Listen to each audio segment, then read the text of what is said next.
Hello, everybody. I'm Dr. Lee Whitmore. I'm the Vice President for Education for Focusrite Group.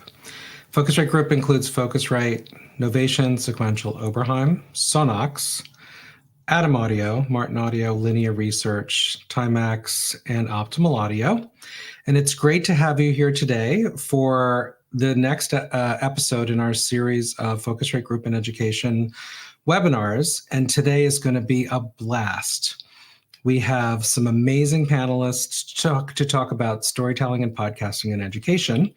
And we've got wonderful representatives from post-secondary education at the college level, independent journalists and podcasters that work in National Public Radio, and an amazing teacher from Torrington High School in Connecticut. And with that, I'll ask our producer to bring our other audience members in.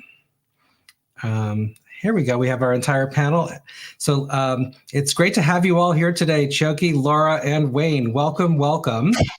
We are going to have such a good time, audience, talking about something that's really engaging for young people and that also has a significant impact on curriculum outcomes in schools and on campuses. And frankly, it's a skill we're all using right now. Talking on air, talking on camera, talking on stream, talking about quality of sound, talking about content and conversation. And we have some really wonderful experts here who have a lot of expertise in this. I will say to our audience as we get started today, feel free. We're streaming live in the Focusrite YouTube channel, and there is a chat function. So anyone at any time, I have visibility. We have a view on your questions. Pass them in. Our producer is here taking a look at those, and we'll make sure we see them. And we want to engage all of you, our audience, in the conversation today. And so to kick everything off formally with our panel, I'm going to start first with Laura, then Chioke, and then Wayne. And Laura, you start. Please tell us a little bit about who you are, what you do, why your expertise is relevant to this conversation, because I know it is, and we'll go from there. Laura.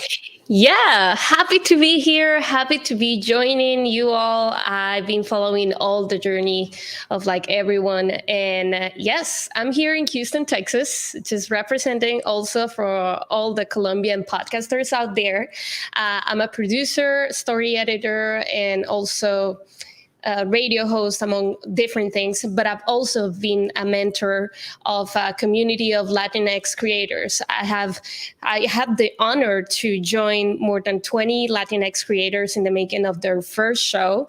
I've done many workshops across 4 countries, and I'm also part of a community, the founder of the first podcast community in Colombia, which is called Café Podcastero.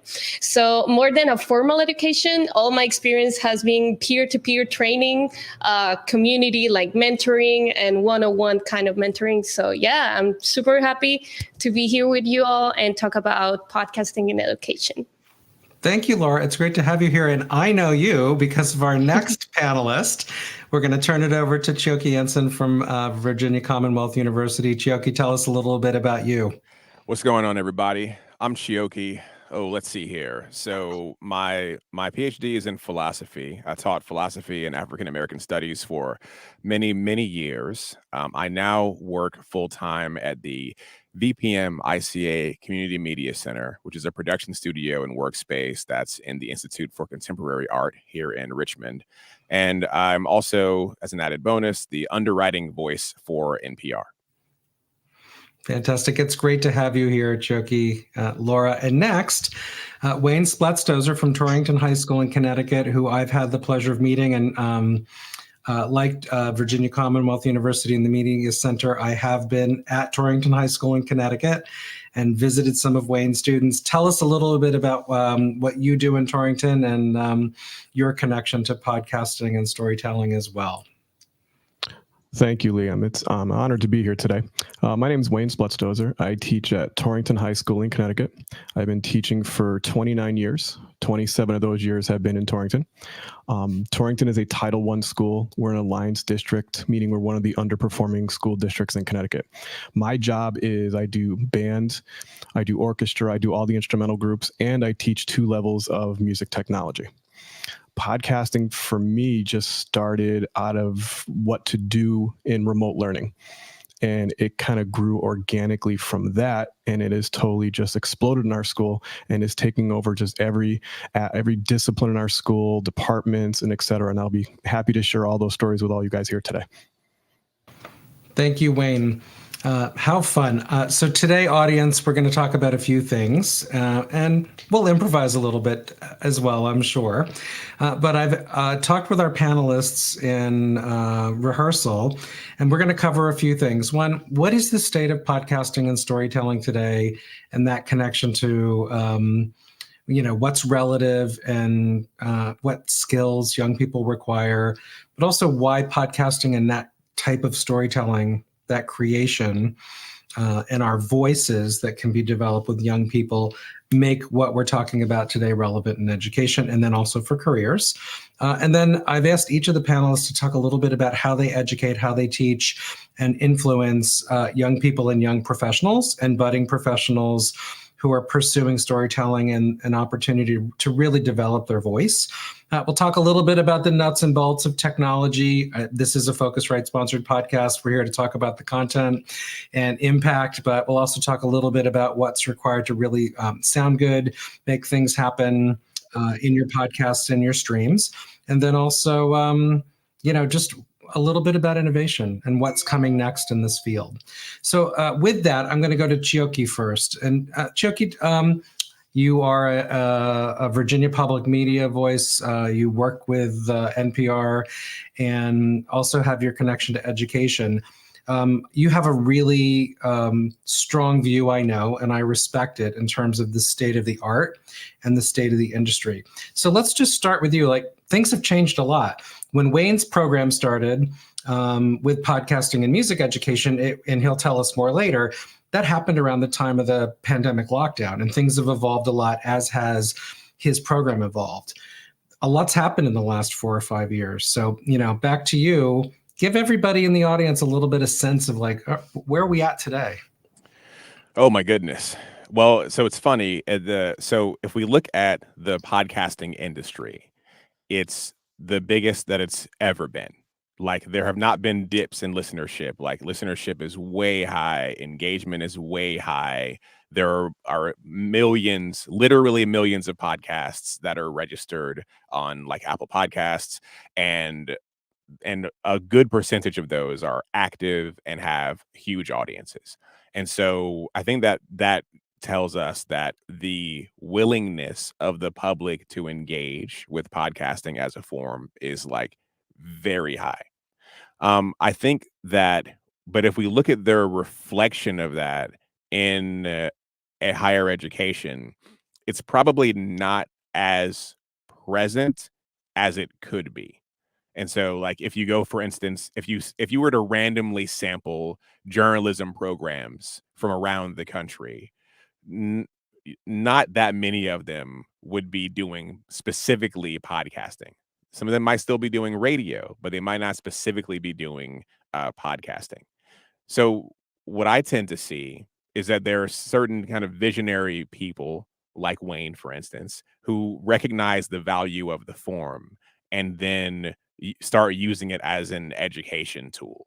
I think I want to pause there to see how I'm doing, Lee. I probably have other thoughts, but like, how does that shake you so far?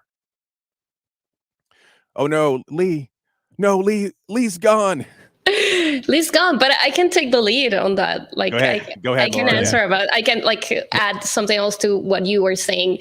My feeling is that meanwhile that's happening, I've been seeing more and more interest in young people about doing podcasting.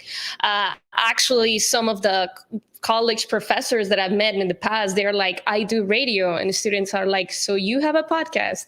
And they have just like a completely like different understanding. It's like, oh yeah, you talk in front of a microphone. You have a podcast, right? What's radio? Like, what's the point? What do you mean that you will only speak once and then it's gone? What do you mean about that?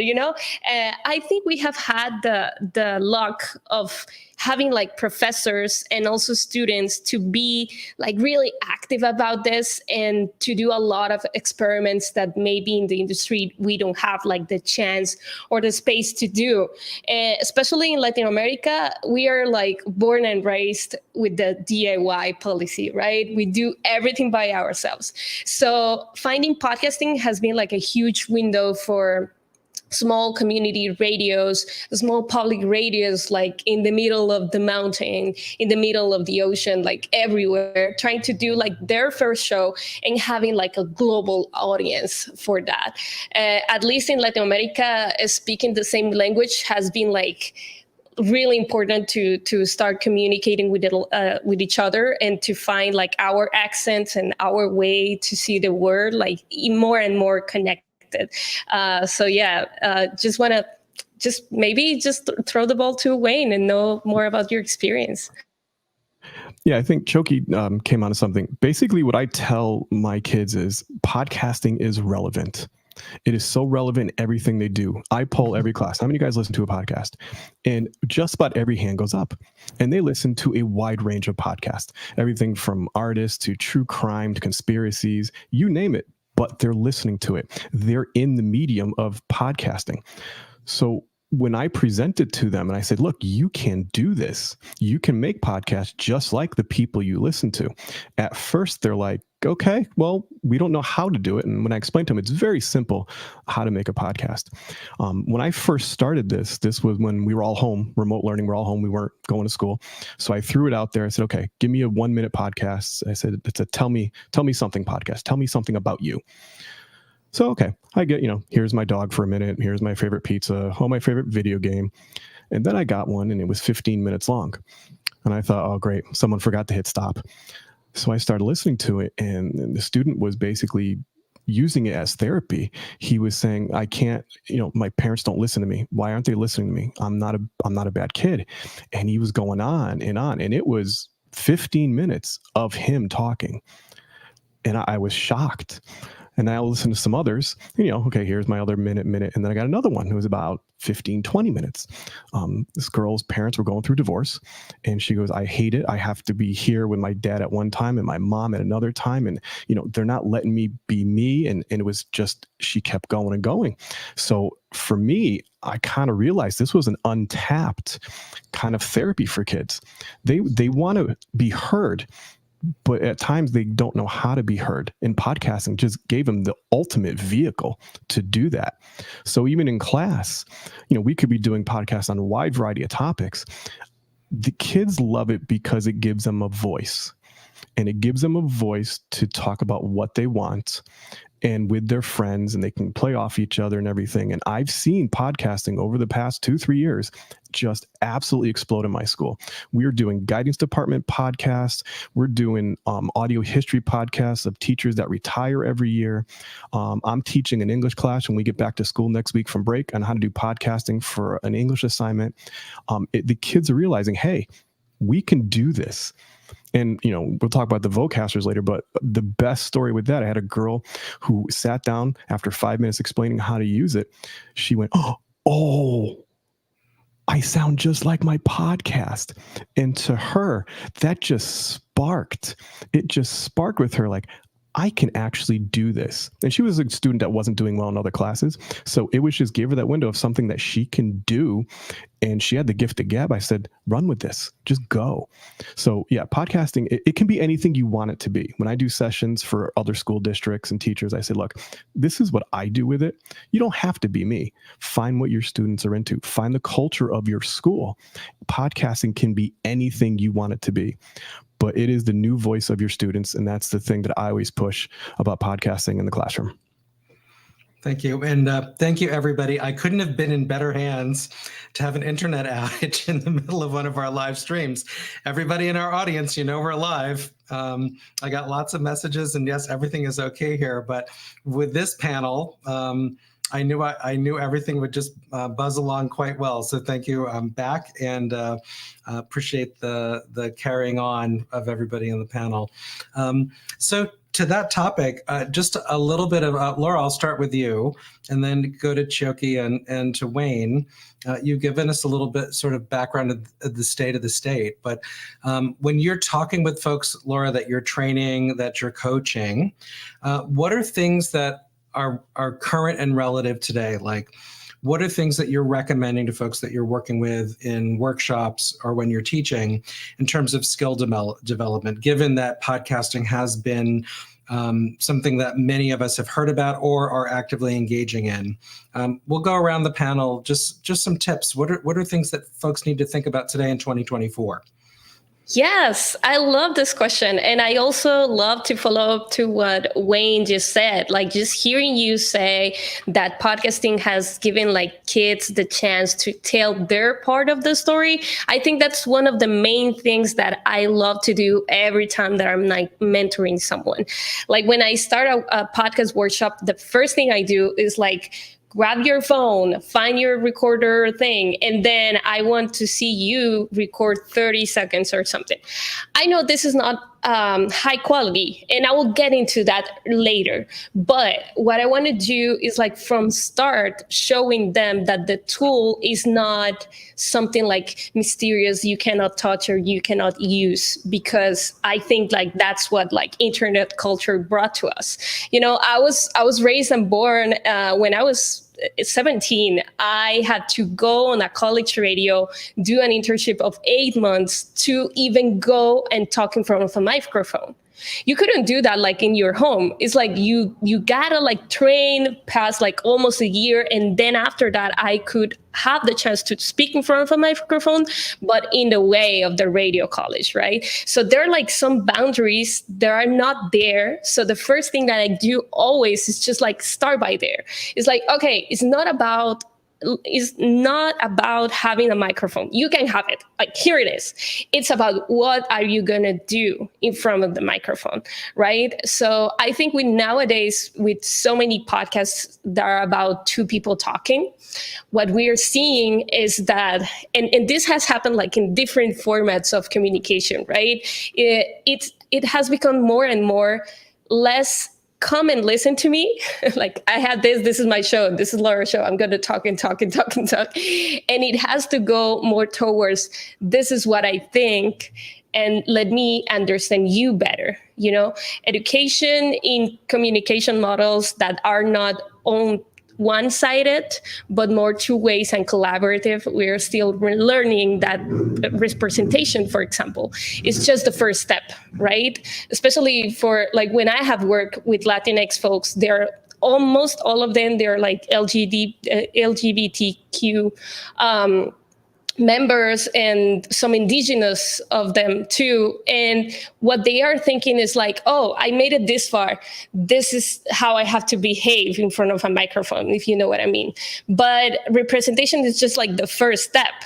So the thing that I like to always work on is just, okay, let's make these people, like your people, three-dimensional, right? And let's portray like how complex they are and like beyond the stereotypes. And that's the thing like we have to work towards, especially in audio, because the thing that I love more about audio is that it's not about how people look. It's about what they have to say, right? And that's like really important, especially for trans people, for example. It's really important. Like, how can I tell my side of the story without having people judging me by my appearances? But also like in a different level. I mean, there's a study that says that 53%, like more than a half of people in the US think that people in Latin America look with white skin, black hair, and black colors. Like, that's me, you know? But we are actually just like a small percentage of how Latin America look like. So like I said, just like representation is just like the first step. And if we have audio, then we can like use it as a tool to go forward. That's fantastic, Laura. Chioke, with extending beyond that first step that Laura sort of laid out, what would you add to the conversation? What are you doing to coach? Oh my goodness. It's so funny because I do this. It's the same exact thing. So, okay. Yeah. So at first it starts with addressing the technical learning curve. And that means, okay, I kind of assess where are you at? How comfortable are you with these buttons? And so then we have to find the easiest tech that you can plug into. Maybe that's just your phone, depending on who you are. Maybe you need like a Vocaster, maybe, whatever. So we figure that out. And then we also say, okay, well, what's the audio editing software that you can interact with the least difficulty? And so it might be Reaper, it might be Hindenburg, just, maybe you already have a relationship with Audition, but we kind of have to import that idea and get them kind of situated to where they can know what their workspace will be, right?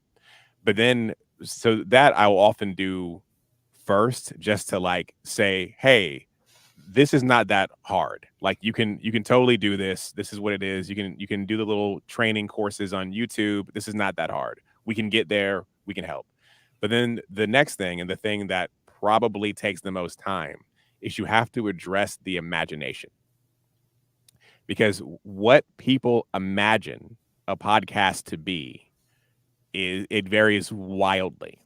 And people will tend to try to make the thing that they think a podcast is without knowing the options for all the different ways that a piece of audio can sound. And my friends, there are many, many different ways that a piece of audio can sound. And so I encourage people to listen to very different shows. I'll ask them what they listen to, and then I'll suggest shows that are nothing like what they listen to, so that way we can expand their imagination and then get them into a headspace of creating something that's maybe like a bit different than what they thought. That tends to be how it goes for me. And then, of course, I encourage people to make as many terrible things as they can, to just enthusiastically make bad stuff, because obviously like that process and that practice is how you develop the skills and also get a sense of how it is that you might sound or how your production sounds on tape, right? Because revision is the fundamental like power and vehicle of podcasting as I know it.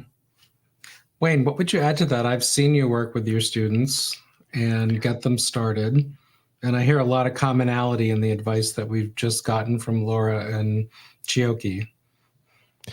Yeah, I mean, it's interesting hearing them from their angles. I do the same basic things that they do, just at a different level. The first thing with kids on the technical side is, okay, here's the Vocaster. We use Soundtrap, accessibility function. They can get that on anything. So even if they don't have a microphone at home, because some kids don't want to record in school, they're very self-conscious of their voice, and we don't have a separate like place to go record. We have just one classroom. So some kids would rather record at home. So that's fine. But once they get through the technical aspect, it's more of, okay, they have to find their voice. And I tell them that. And at first they look at me like I got six heads. I'm like, no. You got, and what Chioke was saying, they listen to podcasts. They think they have to sound like their podcast. I said, you don't have to sound like them. You got to find you. And for every kid, that's different. Some kids are very closed and they're very quiet and they talk like this, and this is their podcast and this is how they talk the whole time. Then there are other kids after the first, second, maybe third podcast, you see them coming out of their shell and they go, oh my God, this is my podcast. Tune into my playlist podcast. That's right, ladies and gentlemen, you're going to hear my top 10 favorite, and they just open up. So it changes kids in terms of how they feel comfortable doing it. The things we do in schools in terms of the skills, number one, it gets them off their phones because all they know is what's between two thumbs. So it gets them to they have to talk, they have to communicate, they actually have to research, write things down, and some kids takes a lot of time because they're just so glued to social media and their phones, and to get them out of that sometimes is a struggle. But once they dive into this and they really understand what it takes to make a podcast, I find that most of the kids actually love it, and it helps them in so many different ways. Quick story, I had a special needs kid in my class, and we got to this point in the class and we said, okay, do like 30 seconds, do whatever you can do, just do. So he was talking about a cartoon he likes. And his voice was just, we couldn't understand him. So we said, slow your voice down, slow down. And after a couple of days, he finally would start to slow down, and his voice became like we could understand him. So in his other classes, the one-to-one para that was with him goes, hey, don't use your podcast voice. Like in Mr. S's class, use your podcast voice.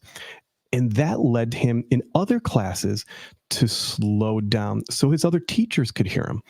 So just that little exercise of making a podcast in my class totally changed him in everything else he did.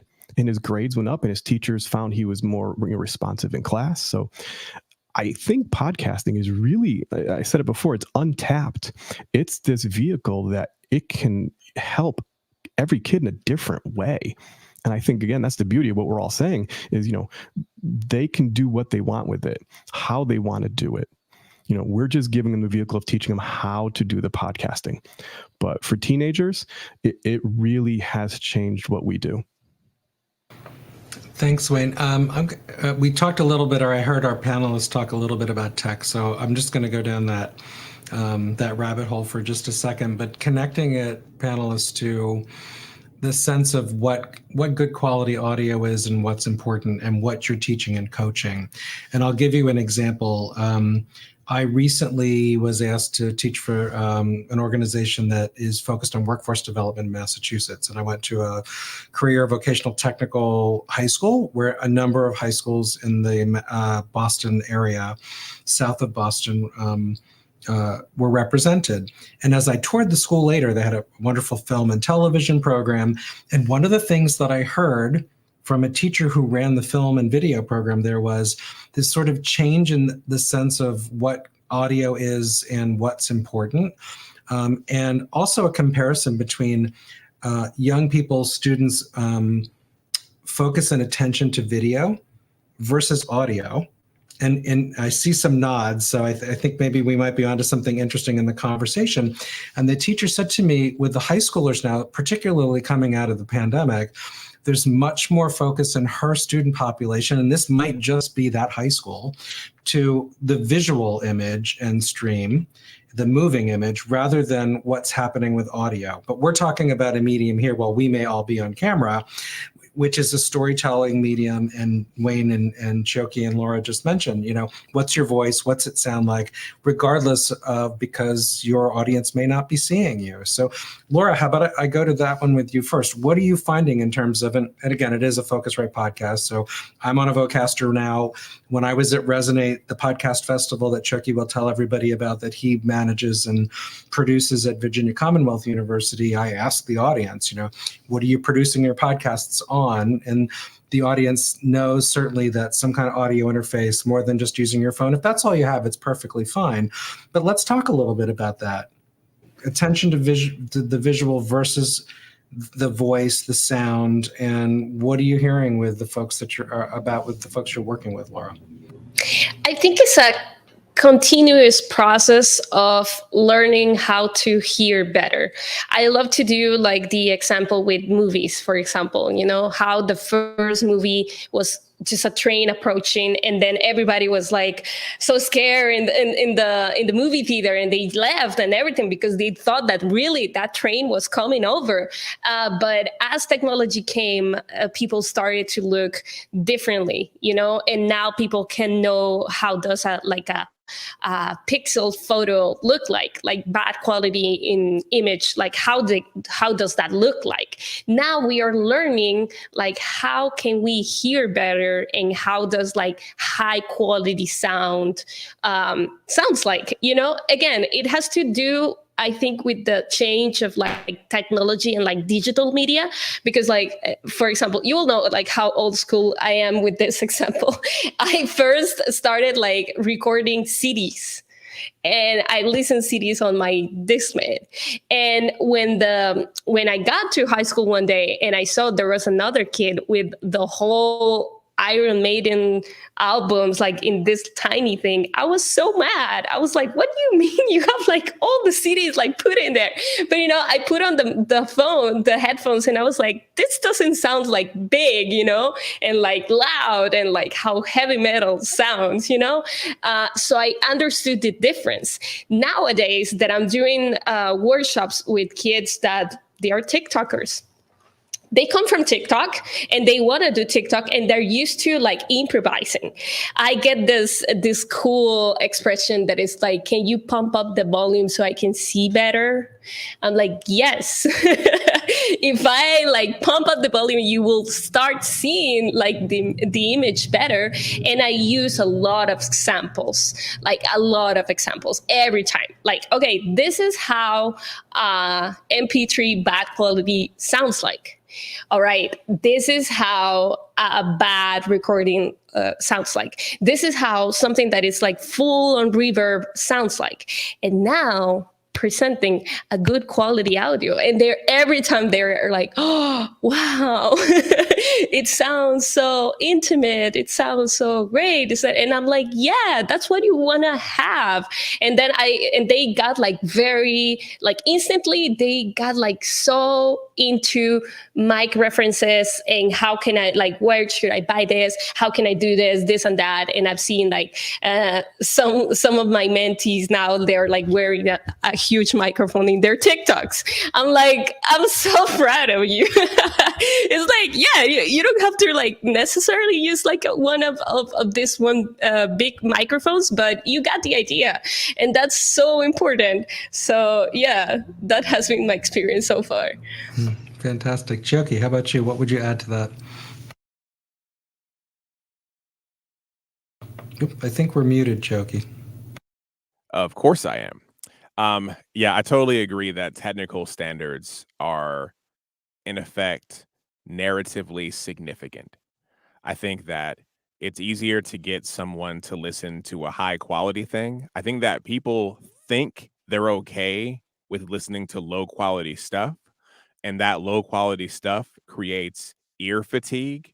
And that ear fatigue also helps to usher away their attention from paying attention to the audio. I think that when you have very good quality audio, it's much more immersive. But also, I think that owing to the conditions or limitations or strengths of the audio medium, the fact that that people are just listening and that they could potentially direct their attention elsewhere, which is more difficult when, say, they're also looking at a screen, then you have to work a little bit harder to make the case for why they should be listening minute to minute in their production. And in doing that, in addressing that limitation, you become more persuasive and develop better communication skills, which I think is partially, I mean, I have a whole soapbox about the like communication skills versus communication standards. You know what I'm saying? So, in effect, it's very important to have the right quality. And then once you understand quality, you can use the different qualities for your own narrative purposes. But without that knowledge, then you run the risk of being, another podcast that's a bunch of Zoom interviews. Yeah, yeah, and again, the question is because I think it's foundational to the medium and what we do, right? And what I'm hearing from Chioke and from Laura is once those essential skills are there and that sense of in the storyteller, the student that, this is something I need to pay attention to. Here's my baseline. It happens to me. I just did a long drive as I was relocating from New England to Tennessee, and I listened to a lot of podcasts because I had the time. And I explored some shows, some programs that I hadn't listened to before. And I will tell you, and of course, to my ear, it's like, no, it just has to sound good. If it's not, I'm not. There was some really good storytelling going on, but I'm like, you know what? It's a little too hard for me to dig into and really focus on and listen to. So, to our audience and to our panelists' advice, it's like, you get the basics down. There's an essential baseline that you need to hit to keep your audience engaged. Then from there, it's other skill development. I'm thinking like, I'm a pianist. What am I going to work with on with my students when I'm teaching them the basics and fundamentals to sitting at a keyboard or whatever their instrument might be? And you build from there, right? Chucky, it looked like you were going to add something to that. Yeah, I'll also note that audio quality is also the most important part of video. Like, you don't go to the movies and watch a really good quality film that has crappy audio. Those people spend more money than you can imagine making sure they get every single minute of audio right. You know what I'm saying? And so, like, it's very clear to us that audio is important. Yeah, and I'll just briefly bring it back, and then Wayne, I'm going to ask you to tell us a little more about the story of how your program developed across curricular outlets, and with your fellow teachers and peers at Torrington, because we've got a case study that we've done and published that all of our viewers, our listeners today, can check out. But yeah, back to that school that I visited in the Boston metro area, the message that I heard from that teacher was, there just wasn't an awareness in the teens that were coming into the program, and they were very focused and interested on producing video. But then, they had a great sound system in the room that teacher was teaching in, and she was teaching a lesson. And it's like, look, here's the difference. And toggling back and forth, okay, here's one example. And if we had spent a little more time thinking about this is what it could sound like, and think about what you get when you go to the theater, go to the movies and watch something, right? And then I saw the light bulb kind of turn on. But yeah, it's an interesting thing in terms of the foundational skill set that we share and build with everybody who's joining this community of really engaged and talented storytelling. Wayne, let's go to you. We've published audience, and our producer will share the link in the chat here at the Focusrite YouTube channel where everyone's watching and listening today. And Wayne, I know you told a little bit of a story about how things started to develop in your program at Torrington, but let's take a minute, because I'm going to ask you, and then Chioke and Laura, the education process of building skill and what you are imparting to students, young or adult, so that they can build that repertoire, those skills, and then really evolve into the medium, right? So let's hear Wayne a little bit more. And again, audience, our producer will share the link to the case study of what Wayne has done at Torrington High School. But Wayne, back over to you at the high school level, and then we'll talk about what Laura and Chioke are doing with college-aged and older students who are learning and getting into podcasting and storytelling. Yeah, at the high school level with teenagers, the number one thing is engagement. We have to get the kids engaged. And as teachers, we need to use anything we can. And as teachers, we need to develop, and we need to see what's relevant and change along with the students. We can't be, well, we did this 15 years ago and that's what we're going to do today. That doesn't work. That's never worked in education. So as teachers, we always have to find what's the newest thing. And podcasting right now is the newest thing. It teaches them communication skills, which is sorely lacking with teenagers today. They don't know how to communicate. They don't know how to physically communicate. They don't know how to let their feelings out, which in turn leads to, bad classroom management and mental health issues and everything else. So I think the communication aspect is probably the most important thing I've seen. That in turn gives them confidence. And confidence, to me, is the most important thing that we can instill in kids today, is having confidence and believing in themselves. So once they have that confidence and they believe in themselves that they can do anything, that's when they start to really find themselves and grow as a young man, young adult, or even other classes. So those are the top two. Now, going back to the technical side, yeah, kids have to know some basic audio engineering skills. Again, the Vocasters make it very simple, but I have kids that, again, do it at home on their laptops with a microphone. They still have to talk about checking levels, and we go into Soundtrap and we show them the basic effects and compression and all that. So they are learning a lot of different aspects of the nuts and bolts of how to make a podcast. How it's grown in our school, again, it's just organically.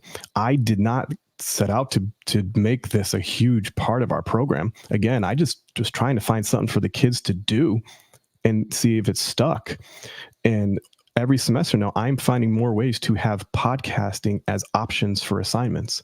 I'm a big believer of choice boards, giving kids multiple options for things to do. After they learn the basic skills, I say, okay, here's 6 assignments. You got to pick 2. And one of them is always, you don't like what I have, you can create your own assignment. And kids are finding different ways to do podcasting. Students said, okay, can I do a chemistry lab podcast? Of course, I laughed. I go, I have no clue what you're going to talk about, but is the audio quality there? Do you have your intro and your out and you put in drops in and all that?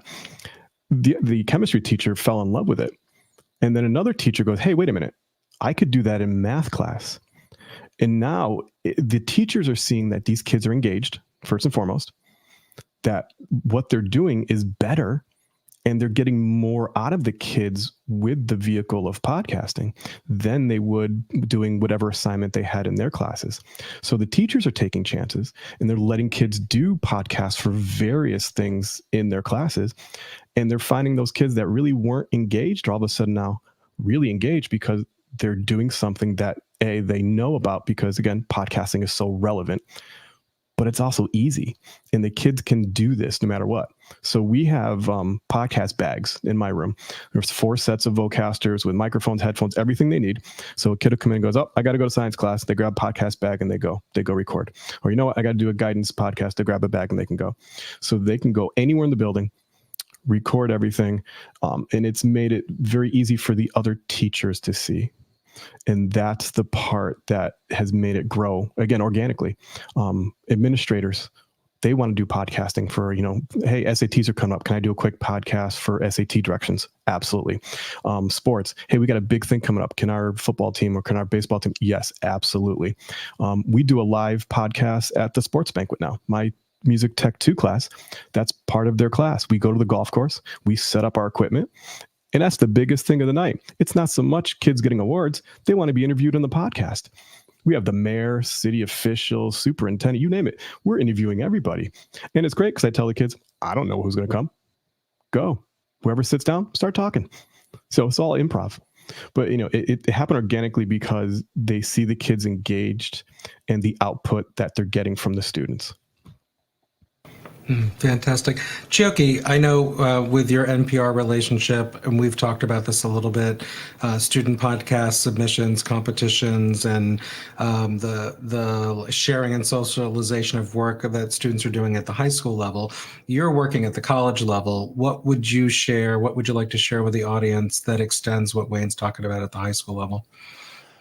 Yeah, well, I think that it's fair to say that podcasting showed up just about the same time as the death of like academic language and influence.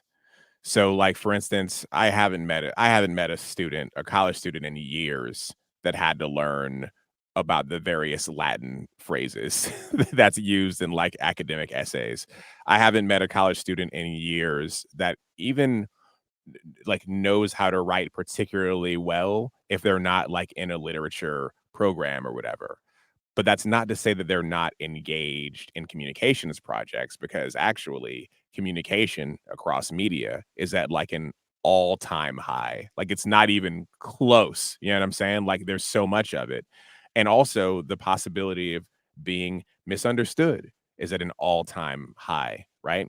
And so the way that I see podcasting working, not like in like the mass comm school or whatever, but just like everywhere, is that it gives all of the students an opportunity to refine their communication skills in a medium that will be likely relevant to them across their whole lives. Their whole lives, they're going to be making recordings, they're going to be leaving voice notes, they're going to be like watching and listening to things that have been pre-produced, that they're all always going to do. A few of them are going to go off and write academic papers and do that whole vibe. And it's very good for them to have that particular kind of old school set of skills that I'm talking about.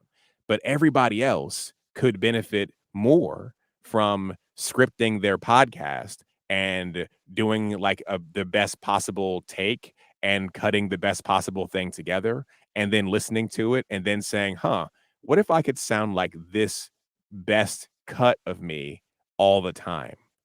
That's the power, and that's the thing that I think the students need more of. That's really wonderful advice and a great perspective. Laura, you're working with a variety of types of adult and younger learners. What can you add to this conversation about skills and when you're working with your audiences, both in Latin America and here in North America? And I know you've got some things coming up in Europe. Share a little bit more about the advice that you'd impart to everybody. Yeah, I agree with both of you, like with the exercise on like how powerful communication can be to transforming a person or also a community. Like hearing you talk makes me remember this study that I will share in the chat, and then like maybe you can see that it's back from like 2001, and it was a report for the Rockefeller Foundation made by a teacher from Bolivia, and he's quoting different scenarios in where radio or communication was done by the community, creating like new things for them, like from Colombia to where people were like learning high school from radio cassettes, like back in like I will say 1950s, to like nowadays, it's everywhere. I highly recommend that study if you're a teacher and you're interested in how communication can change a whole community. But adding to what we were both saying is, I think there are two extra elements that I always like to add every time that I'm teaching and every time that I'm mentoring someone in podcasting. There's the speaking part, of course, but there's also the acknowledgement of your environment, and also like the listening part. Like those two are like really huge. So for the listening one, I highly recommend like every teacher that is working towards like around audio that go explore the oral history techniques.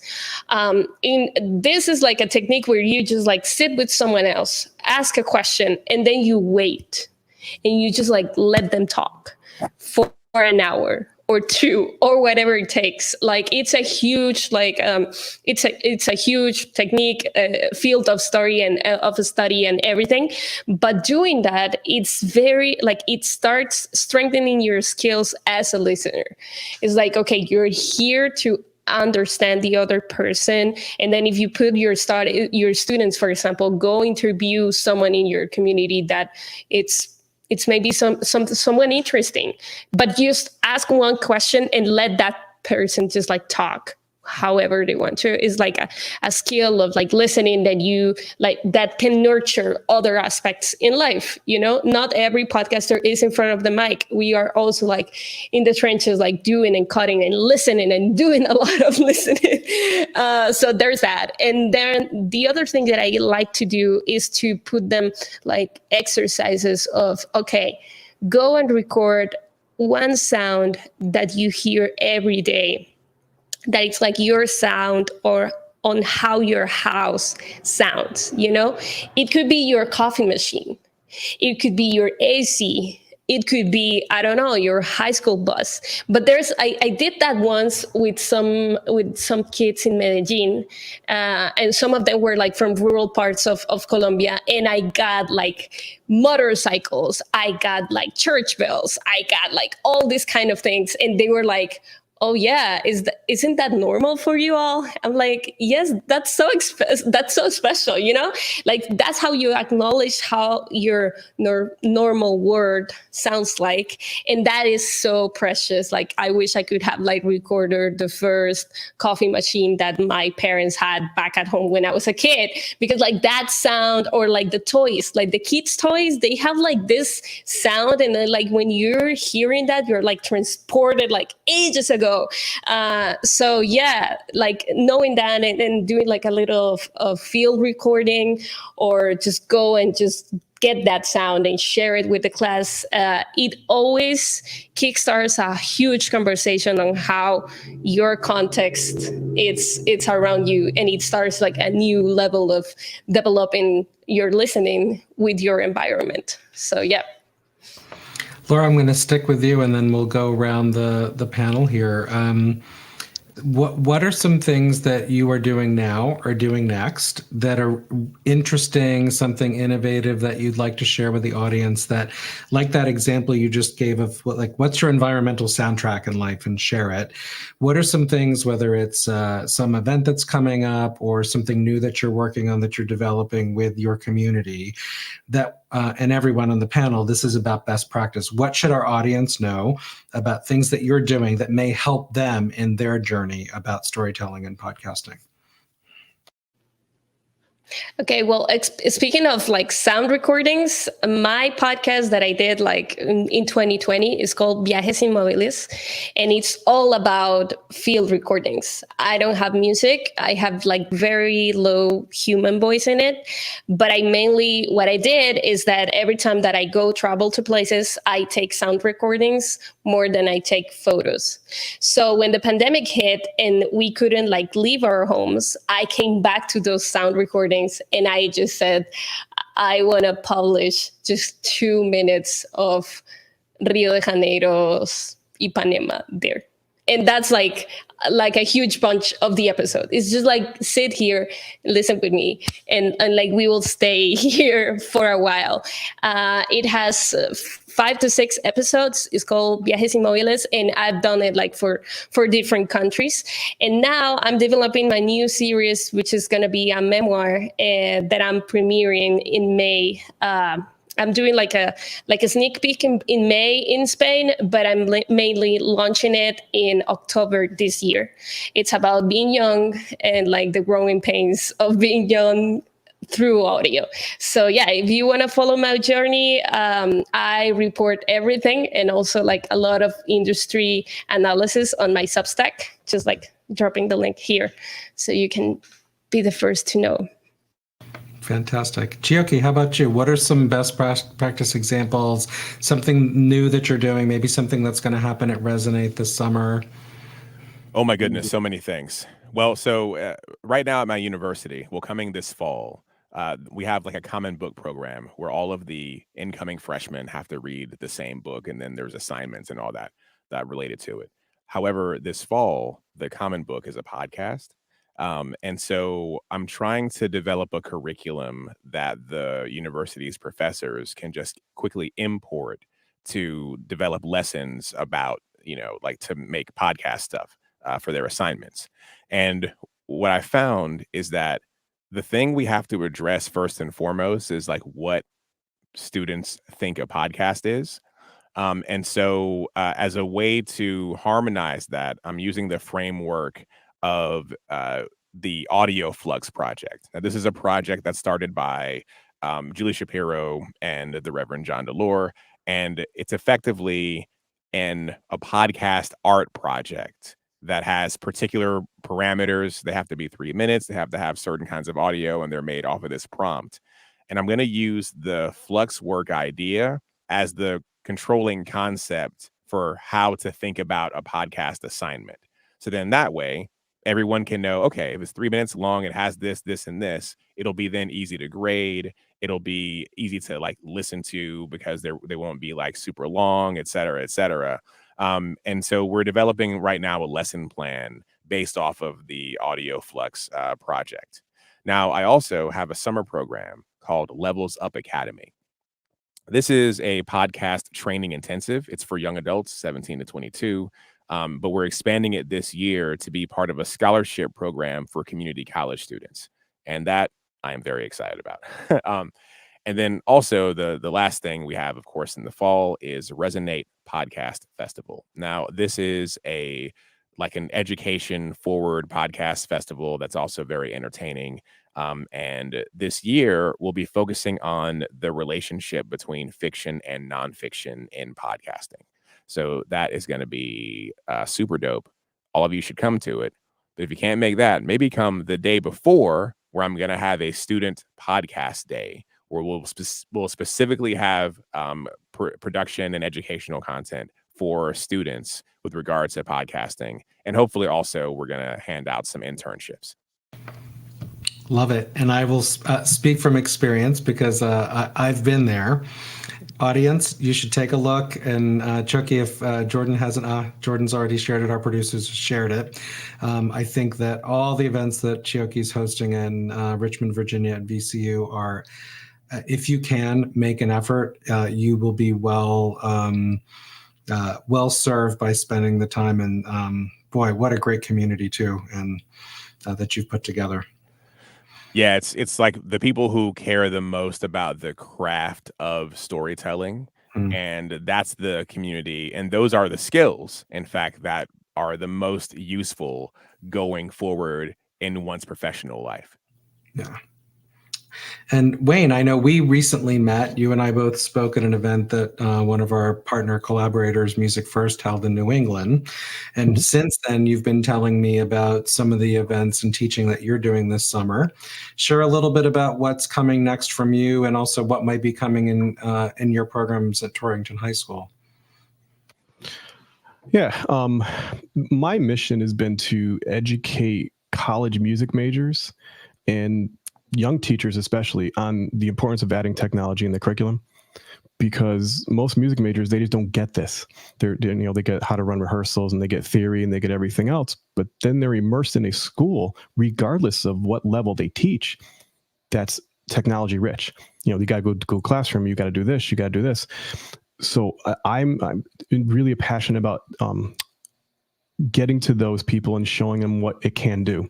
So I just put in the chat, I'm teaching a mini workshop at the Hart School of Music, University of Hartford, last week in June, and there's 4 or 5 different classes they're offering, but I'll be doing integrating technology into the music curriculum, be 2 days for 4 hours each day. And I'll go over all aspects, but a lot of it will be with podcasting and how podcasting can be used in the classroom. With teachers today, and many teachers that are out there listening, you're probably going to agree with this next sentence, we have so much to do every day. The course of a day can take a left turn, it can take a right turn. We never know what's going to happen period 8 when you're in period 2. So, to let students explore podcasting, give them space. I've taught this to many different districts all over the East Coast, and I meet teachers that want to micromanage this. Like, okay, you got to do this, you got to do this, talk about this. And it's like, no, give them the skills on physically how to do it. Yes. Show them how to operate it. Yes. But then let them go. Just let them go. Let them find their way. Have them talk about things. We did such things last semester. We did audiobooks.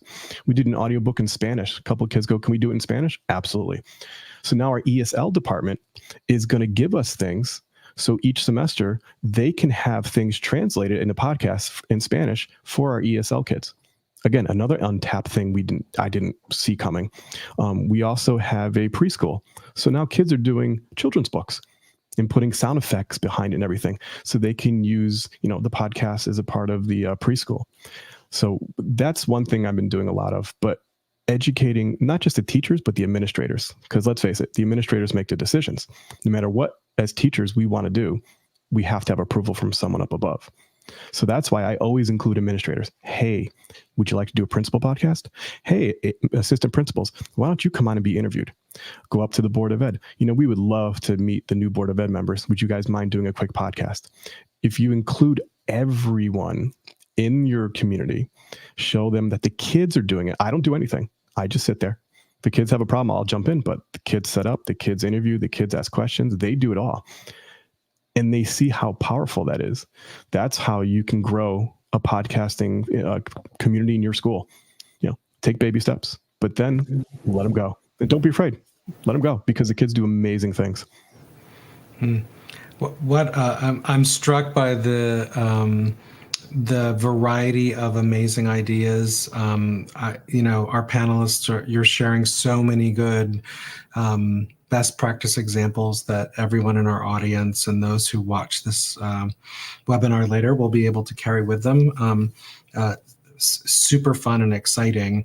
I'm going to just mention a couple things about Focusrite Group In Education to our audience, and I'm going to come back around for a last round to each of our panelists before we close, because time just flies. We're already at the top of the hour. Panelists, I'm going to come back to you with a parting word of advice that you can share with our audience today. Give you a minute to think about that. And everyone in the audience, it's been great to have you here today. We once or twice a semester, spring and fall, hold Focusrite Group in Education webinars like this. The next this spring will be on immersive audio, Dolby Atmos, dealing with sound and music creation beyond stereo, beyond the stereo mix. Many of us have had experiences in Dolby theaters and movie theaters. This will be an in-depth conversation with folks who are creating and mixing. So keep your eyes open for that. If you've joined this webinar, you're on our mailing list. If not, take a look on the web for Focusrite Group in Education, and you can drop your email and let us know. Also, for every student and teacher in the audience, I just want to let you know, Focusrite Group in Education, Focusrite Innovation, Atom Audio all offer special teacher and student discounts. So you can also search for that in your favorite search engine and find more information. And then lastly, and I'll ask Jordan, our producer, to just drop the link to the current Focusrite Vocaster in Education landing page so that our audience can learn a little bit more about what's happened today and some of the special promotions that are available to get access to the tools that we're talking about, because our commitment here is to next-gen professionals as inexpensively as possible, because we know students are on fixed budgets, as are campuses and school systems. So our producer will share a little bit of that in the chat as well. And I just want to just thank everybody for being here today. So before we close, let's just make the rounds, and let's start with Chioke, then Wayne, then Laura. Chioke, what's a parting bit of advice based on the conversation today that you would like everybody in our audience to know and carry with them? Yeah, so while the particular application of technology, of podcasting and narrative and all that might be unique for you, the help is shared. So like there's a ton of resources out there to help you get just the right shape of the thing that you need to serve your students or your audience. And we're all out there. So like, please feel free to send me a message, come to Resonate. And I'm sure that everybody else will say the same thing. Lee literally goes around like collecting all the information. Lee's an actual, I mean, think about this.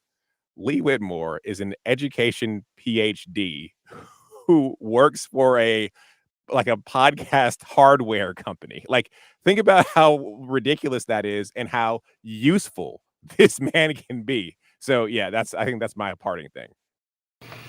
Thank you, sir. EDD, not PhD. But as Wayne was mentioning about his summer course, yeah, I got hooked a long time ago. And so I'm very grateful that Focusrite and all of our brands let me do what I do, which is I'm on a mission to make sure that our tools are useful, affordable, and can make a difference with young people and change lives. Because we all know creating, whether it's storytelling or making music or having some role in the disciplines and the jobs for all the things we're talking about, right? And you can be passionate about it and enjoy what you do in life. So Wayne, how about you? What's a bit of parting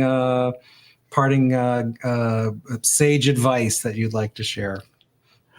Well, what Chioke just said, feel free to reach out to us, because we're doing this. So if you're new to this, you don't know how to do this, maybe you're apprehensive or scared, contact one of us. I just put my email in the chat. Any educators, they want to get in touch with me, feel free. But I think the best advice I could give, especially with podcasting for the teenagers and then the classroom setting, is just try it. Just try it. Dive into it, because again, as I said before, it's their new voice. And I think you'll be amazed at what they'll do once you give them the tools and show them how they can be successful, but most importantly, have confidence in themselves. And that's the thing I see. We need to have kids that are confident in themselves. And this is one way that I think that they can do it. What such wonderful advice so far. And I'm with you, Wayne. When you think about it, technology is very forgiving, right? And we've talked about that. Give it a try, grab your phone, grab a computer, everybody, have your students make things. And you know what? You're not going straight to air. You're not going straight to stream. I was just thinking about the first time I got recorded to vinyl, and that was one take, and there was nobody doing an edit later, and there was no tape that anybody was going to splice or cut, younger audience members who are going to be like, what's he talking about? Tape and splicing. And you know what? You can try things, experiment, and improve them. And yeah, just like jump in the pool, right? That's what I heard from Wayne. Laura, how about you? We're going to go to you for some closing advice to everybody. The best advice that came like from a college professor, actually, when I was starting to do my own radio shows or my like first like pieces. I wanted to sound like somebody else, and this professor said, like, you know, you're as good as your references. So if you want to sound different, like go find somebody that looks like you or that does things differently. And now I like foster that every time that I can. Also like following what Chioke was saying about just like showing what audio can be. Yeah, that's an ongoing process. And it's also a two-way road, right? You want to know what your students has as a reference of success or good communication. And you also want to nurture them with a lot of references. So yeah, just like keep going on those references, keep having your favorites and establishing why those are the ones you love, and you will nurture more and more every time in the things that you do. Thank you, Laura. Thank you, Wayne. Thank you, Chioke. What a great panel and what a fun conversation. Audience can see all of us smiling. And I want to thank you all for being so willing to share your personal contact information and making yourself available. I'll do the same thing. Everybody in our audience, feel free to hit us up. We have such a wonderful education community that we all work with, and I love this space that we're in, where everybody's willing to share and help make things happen. And for whom? For young people, and you know, to make our little bit of difference in the world and with the skill and the experience that we have. So, from Focusrite Group in Education. Thank you very much, Chioke Jansen from Virginia Commonwealth University. Thank you very much, Wayne Splettstozer at Torrington High School. Thank you, Laura Ubate, our fantastic podcasting and storytelling expert, and your community of Latin American podcasters and storytellers that you've brought into the conversation today as well. To our audience, we'll see you for the next session coming up in a couple of months. Thank you very much, everybody, for taking about an hour out of your time today. Have a great rest of the week. Always good to be with you, Lee. Same here.